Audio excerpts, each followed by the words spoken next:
Olá, bem-vindo ao Viver Sustentável. O Brasil produz em média por dia 240 mil toneladas de lixo, das quais menos de 3% vão para a reciclagem. Existe, além disso, o problema do descarte incorreto dos resíduos sólidos, que podem contaminar o solo e os lençóis freáticos e causar graves danos à saúde pública. Por isso, o programa de hoje é sobre descarte de lixo e reciclagem. Vamos hoje saber como funciona a reciclagem de vidro. Vamos ver como é feito o descarte de resíduos hospitalares. Saiba por que o Brasil tem importado resíduos sólidos e os riscos que corremos com isso.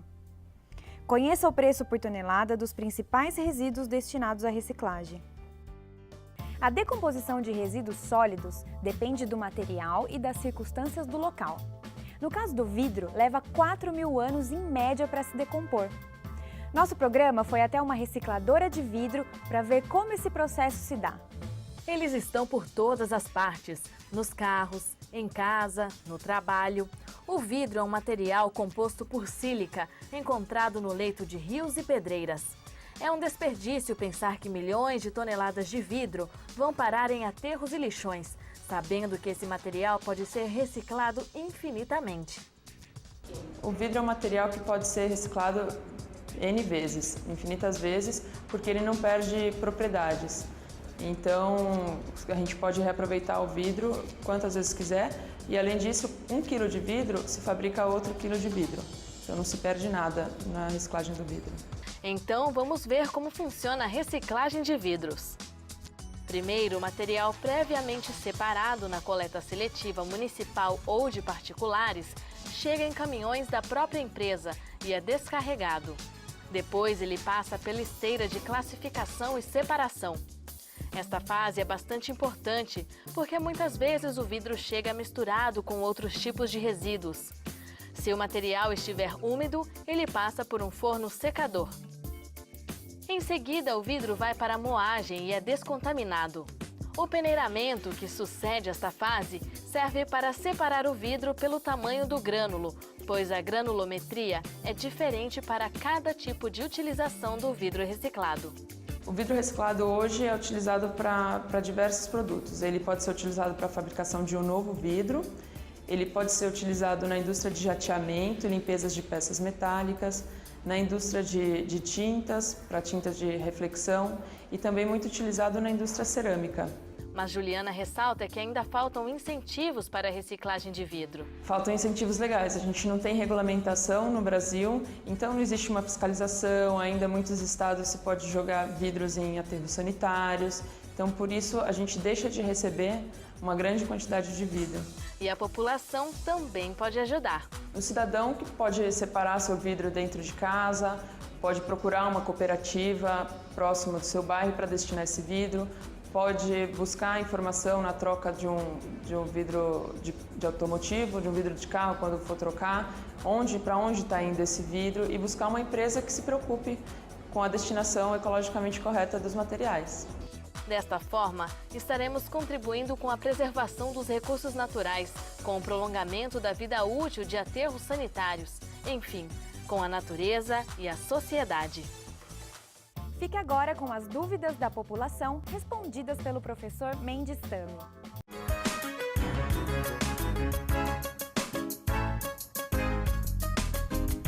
O que fazer com a sobra de remédio com aqueles que já têm a validade vencida? É preciso evitar que vá para o lixo junto com os demais resíduos domésticos ou seja jogado no vaso sanitário. Se for para o lixo, porque vai acabar contaminando os aterros. Se for para o vaso sanitário, vai acabar contaminando algum curso d'água.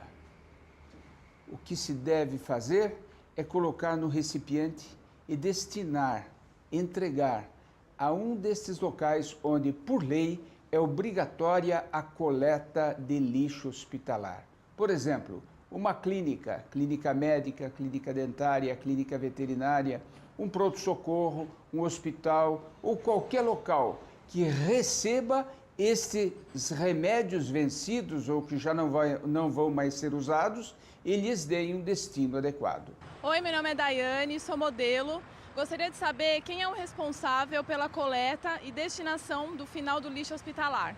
São várias etapas. Na primeira etapa, quem produz o lixo, quem gera o lixo hospitalar, seja um hospital, um pronto-socorro, uma clínica médica, dentária ou veterinária, quem produz o lixo é responsável por colocá-lo, dispô-lo na forma como manda a lei, para que ele possa ser, na etapa seguinte, coletado pela prefeitura em veículos especializados e, a partir daí, ser destinado a um processo de descontaminação e descaracterização do lixo hospitalar. A partir de então, esse lixo será destinado ou à incineração para ser completamente queimado, ou será disposto já como um lixo comum num aterro sanitário. No próximo bloco, vamos ver como é feito o descarte de resíduos hospitalares. Nossa equipe foi até Campinas para acompanhar o processo de gestão de lixo hospitalar. O Viver Sustentável pergunta: a sustentabilidade está baseada em quais fatores? Letra A: ambiental, social e econômico. B: ambiental, social e cultural. C: social, econômico e cultural. D: ambiental, cultural e político. Ou E: ambiental, social e político. Veja a resposta no próximo bloco.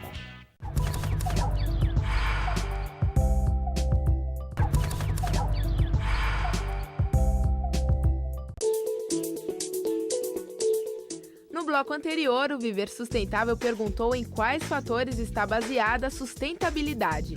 A resposta correta é a letra A: ambiental, social e econômico. O programa Viver Sustentável está de volta. O tema de hoje é descarte e reciclagem de lixo. O lixo hospitalar exige cuidados especiais no seu descarte.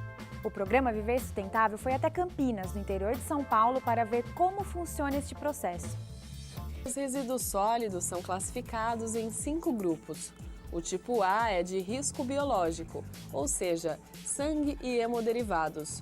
O tipo B é de risco químico, como drogas e resíduos farmacêuticos. O C é de risco radioativo. O tipo D é o lixo comum e o E são materiais infectantes, como agulhas, bisturis, entre outros.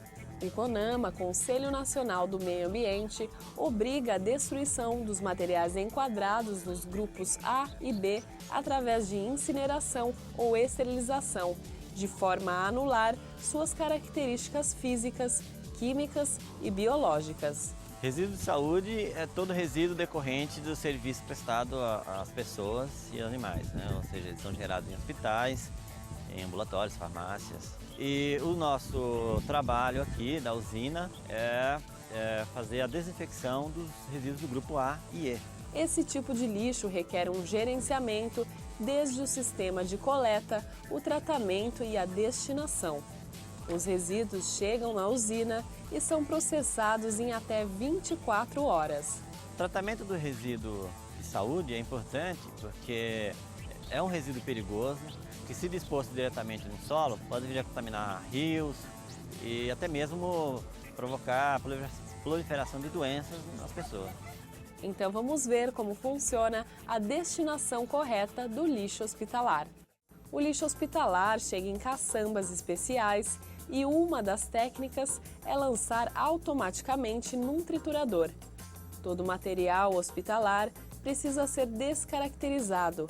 O resíduo vai para um cilindro onde ele passa pelo vapor de água a 150 graus Celsius e pelo micro-ondas a 95 graus Celsius. Isso faz com que todo o material seja descontaminado, passando de grupo de risco biológico para lixo comum. Então, antes do tratamento, ele é um resíduo perigoso e logo após o tratamento, ele é um resíduo considerado inerte, que a gente chama de classe 2, que é um resíduo que pode ser disposto no solo.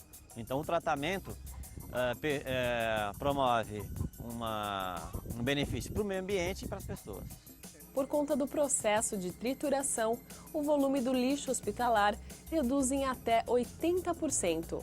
E isso reverte em ganho na disposição do aterro. Nenhum dos materiais dessa classe pode ser reciclado. Geralmente, os resíduos de saúde eles representam um percentual pequeno na geração de resíduos sólidos como um todo de um município, né? Mas nem por isso eles devem ser deixados de lado. Então, mesmo municípios pequenos, não o caso de Campinas, que é uma grande metrópole, mas mesmo municípios pequenos devem dar importância ao tratamento de resíduos de serviços de saúde, porque, embora em pequena quantidade, mas eles têm um efeito para o meio ambiente muito, muito grave.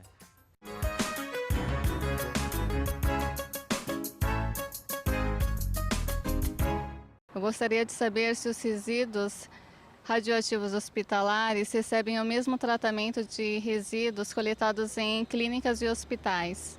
Normalmente não, porque tem um nível de periculosidade diferente. Emitem radiações que são perigosas para a saúde e até para a vida humana. Enquanto que a grande maioria dos resíduos hospitalares mais comuns, como seringas, bisturis, agulhas, bolsas de sangue, restos de curativos e de remédios, sobras de comida que são oferecidas a pessoas com doenças infecciosas, tudo isso pode passar por um processo de descontaminação e em seguida ser destinado a um aterro sanitário convencional ou ser incinerado. Diferentemente destes resíduos mais comuns, os resíduos radioativos não são passíveis de descontaminação. Não há uma forma de reduzir ou zerar a radiação que eles emitem. Por isso, precisam ser condicionados de uma forma especial e destinados a um depósito final especial de resíduos radioativos, normalmente junto com resíduos nucleares. Você tem em sua casa vários tipos de remédios que já venceram. Onde você costuma jogá-los fora? No lixo comum? Vamos discutir esse assunto um pouco entre nós? Todos nós temos em casa medicamentos que um dia nós descobrimos que eles já estão vencidos. E o que nós fazemos com eles? Ou deixamos guardados infinitamente, ou então pretendemos nos desfazer deles jogando no lixo doméstico. E o que acontece com isso? Esse lixo doméstico é depositado naqueles grandes lixões de todas as cidades e, naturalmente, eles penetram no solo, principalmente por interferência de chuva, e eles vão contaminando lençóis de água. Essa contaminação faz com que nós voltemos a receber essa água e vamos utilizá-la um dia com resíduos de medicamentos. Então, isso é um problema muito sério que nós temos que alertar os nossos governantes a que pensem um pouco mais em depósitos de lixo próprio para medicamentos vencidos. Não podemos deixar de pensar nisso. Na próxima vez que você jogar um remédio fora, pense muito bem o que isso vai significar para o meio ambiente.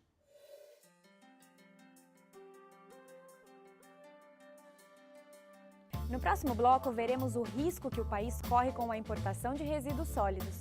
Voltamos já. Olho vivo, consumidor. A incineração de 10 mil toneladas de resíduos pode criar apenas um emprego. Mas a reciclagem da mesma quantidade pode proporcionar a ocupação de 40 pessoas. Então, incentive a reciclagem e os empregos verdes. Assim você estará contribuindo com o meio ambiente e com a sociedade.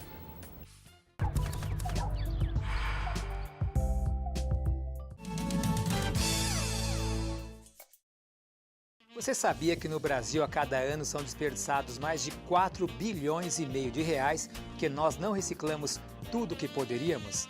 Apesar de sermos o país que mais recicla latas de alumínio no mundo, os outros materiais ainda são pouco reciclados no Brasil. Precisamos cobrar mais iniciativas públicas e privadas. A importação de resíduos tem sido uma necessidade e acaba sendo um elemento estratégico para indústrias brasileiras nos setores de siderurgia, papel e PET. No entanto, a importação destes resíduos para abastecer as necessidades destes setores industriais acabam se tornando uma janela para o tráfico ilegal de produtos, considerados perigosos à saúde e ao meio ambiente. Por essa razão, tem sido um elemento que favorece o crescimento do preconceito contra a importação em geral de resíduos sólidos. Quem vai explicar melhor sobre a importação de resíduos sólidos e os riscos ao país é o professor e deputado Mendes Tami. Confira a matéria. O país importou no ano passado mais de 200 mil toneladas de sucata de ferro, aço e alumínio, resíduos de PET em flocos e aparas de papel. Sucata de aço e ferro é considerada uma matéria-prima importantíssima. Seu uso reduz as emissões de CO2 e o consumo de recursos como água e energia, já que podem voltar para a cadeia produtiva desde um prego até restos de navios inteiros. É a vantagem dos metais sobre outros materiais. Além de comprar e absorver as sobras do processo produtivo brasileiro, a indústria nacional muitas vezes é obrigada a comprar matéria-prima para reciclagem de outros países.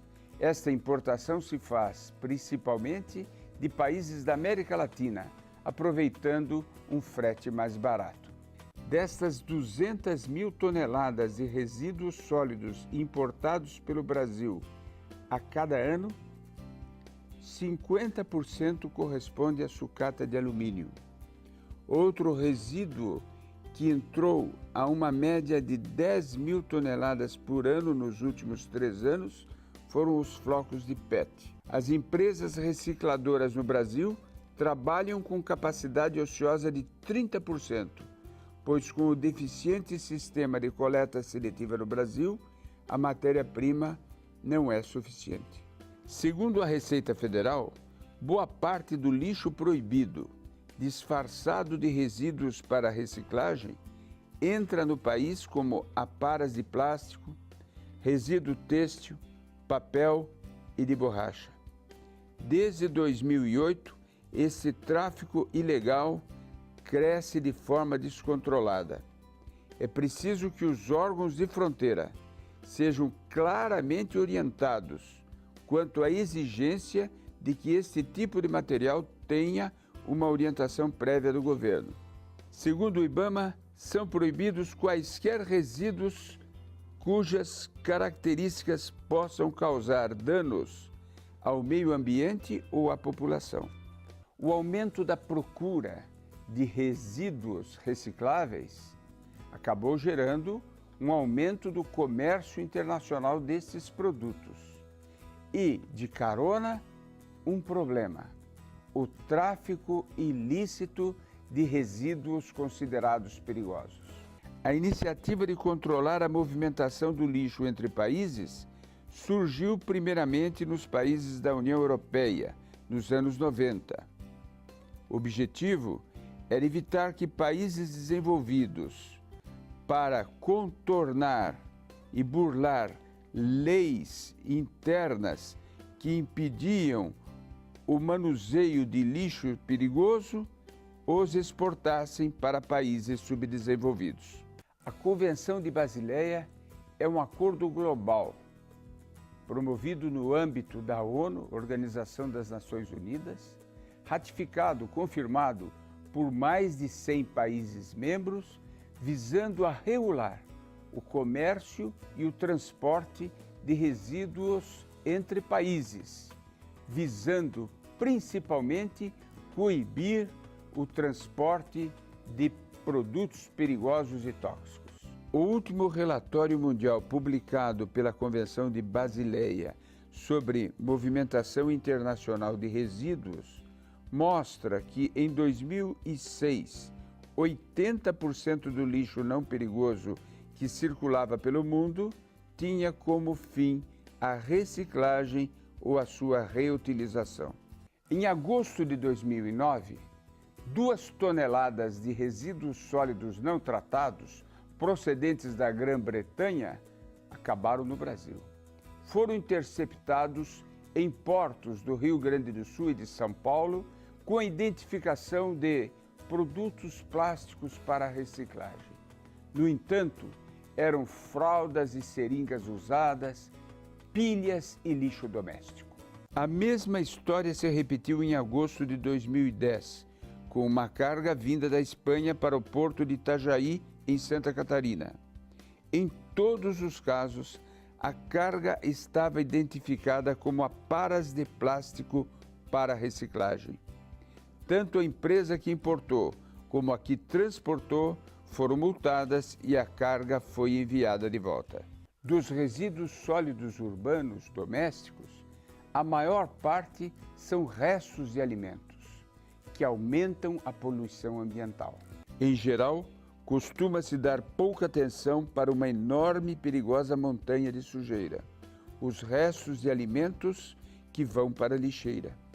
Dados recentemente divulgados pela FAO, o órgão das Nações Unidas que trata de alimentação e agricultura, mostram que a cada ano 1,3 bilhão de toneladas de comida, cerca de 1/3 de tudo que se produz, são perdidas por manipulação indevida ou por terem sido jogadas no lixo como resíduo. No Brasil, por ano, são jogadas no lixo 25 milhões de toneladas de alimentos, o que equivale a um custo de 12 bilhões de reais e o suficiente para alimentar de 25 a 30 milhões de pessoas por ano. Nas grandes cidades, os latões de lixos dos restaurantes estão sempre lotados. Por mais espantosos que sejam os números apenas do desperdício, restos de comida têm outro efeito deletério. Lançados nos aterros, esses alimentos se biodegradam, produzindo gás metano, um dos grandes responsáveis pelo efeito estufa, 23 vezes mais danoso do que o gás carbônico. Existem atitudes simples que ajudam a diminuir este desperdício, como é o caso de receitas culinárias que utilizam cascas de frutas e de legumes para fazer tortas, pudins e mousses. Também o encaminhamento desses alimentos que sobram aproveitáveis para comunidades carentes, ou fazendo a compostagem, como é chamado o conjunto de técnicas para transformar restos de comida em adubo, prática também pouco utilizada. 54% do lixo no Brasil é composto de matéria orgânica, isto é, de restos de comida e de podas de árvores, etc. 30% do lixo é composto de materiais recicláveis, como papel, papelão, plástico, vidro e metais. 16% é composto de outros rejeitos, como sucata eletrônica, pilhas, resíduos de construção, etc. A destinação desses detritos é de 18% para os lixões, 24% para aterros sem controle e 58% para aterros sanitários controlados ecologicamente. Quanto à reciclagem, já atingimos 98% das latas de alumínio, com valor de R$ 3.200 a tonelada. E quanto às garrafas de plástico, reciclamos 55%, com valor em média de R$ 1.850 a tonelada. A título de comparação, uma tonelada de cana vale R$ 40. Com dados fornecidos pelo Sempre, vamos ver como estão os preços por tonelada das principais matérias-primas destinadas à reciclagem. Preço da tonelada do material reciclável para a cidade do Rio de Janeiro. Papelão, R$ 270. Latas de aço, R$ 170. Alumínio, R$ 3.500. Plástico rígido, R$ 1.200. E PET, R$ 1.400. Participe do nosso programa.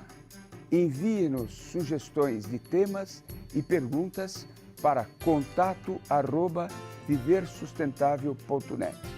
Assista às nossas matérias no site viversustentável.net. Feliz Semana Sustentável. Até o próximo programa.